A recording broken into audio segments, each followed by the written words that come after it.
কাইলৈ আৰম্ভ হ'ব অসম বিধানসভাৰ ভোটগ্ৰহণ। ইয়াৰ বাবে প্ৰস্তুত হৈ উঠিছে বৰপেটা জিলা প্ৰশাসন।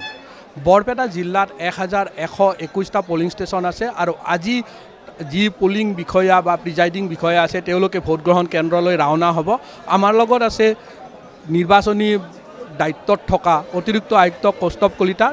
কেনেধৰণৰ প্ৰস্তুতি চলোৱা হয়? আমাৰ ইতিমধ্যে যিখিনি পলিং ষ্টেচনত আছে, এইবাৰ আপোনালোকে জানে যে 100% ৱেবকাষ্টিং হ'ব, যাতে ট্ৰান্সপাৰেঞ্চিটো থাকে, গোটেইখিনি ৱেবকাষ্টিং কৰা হৈছে। আৰু যিখিনি আমাৰ পলিং বিষয়া আছে তেওঁলোক অহাৰ কাৰণে যিখিনি আমাৰ ট্ৰেন্সপৰ্ট ব্যৱস্থা গোটেইখিনি কৰা হৈছে।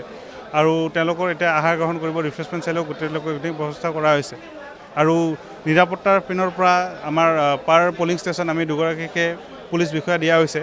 আৰু যিখিনি ষ্ট্ৰং ৰুম আছে, ইণ্টাৰমিডিয়েট ষ্ট্ৰং ৰুমেই হওক বা MC কলেজত যিখিনি আমাৰ ষ্ট্ৰং ৰুম আছে, তাত আমাৰ যিখিনি আৰ্ম ছেকশ্যন পুলিচ ফ'ৰ্চ সেইখিনিও দিয়া হৈছে। আমাৰ 5000 কৰ্মচাৰী নিয়োগ কৰা হৈছে আৰু এডিশ্যনেল ৰিজাৰ্ভো আছে 10%, যাতে কিবা কাৰণত যদি কিবা শ্বৰ্টেজ হয় বা কিবা এবচেণ্ট থাকে বা বেমাৰ আজাৰ হয়, আমি যাতে ৰিপ্লেচ কৰিব পাৰোঁ।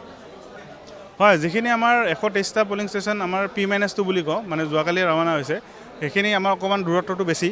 মেইনলি যিখিনি আমাৰ চহৰ এৰিয়া আছে বৰপেটা চহৰ, বৰপেটা ডিষ্ট্ৰিক্টত, সেই চহৰ এৰিয়াৰ কাৰণে যোৱাকালি ৰাওনা হৈছে। আৰু তেওঁলোকে আজি যোৱাকালি ৰাতি তেওঁলোকে ইণ্টাৰমিডিয়েট ষ্ট্ৰং ৰুমত আছিলে।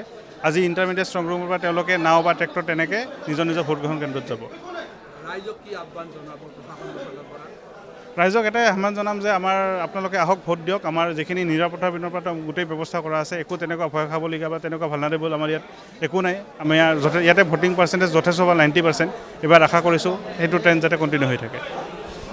অতিৰিক্ত আয়ুক্তই জনালে যে আমাৰ যিটো বৰপেটা ডিষ্ট্ৰিক্ট, তাত ভয় খাবলগীয়া বিশেষ একো নাই বা অতি স্পৰ্শকাতৰ ভোটগ্ৰহণ কেন্দ্ৰ নাই। গতিকে সকলোকে ওলাই আহি নিজৰ যি গণতান্ত্ৰিক মতদান কৰাৰ কাৰণে আহ্বান জনাইছে।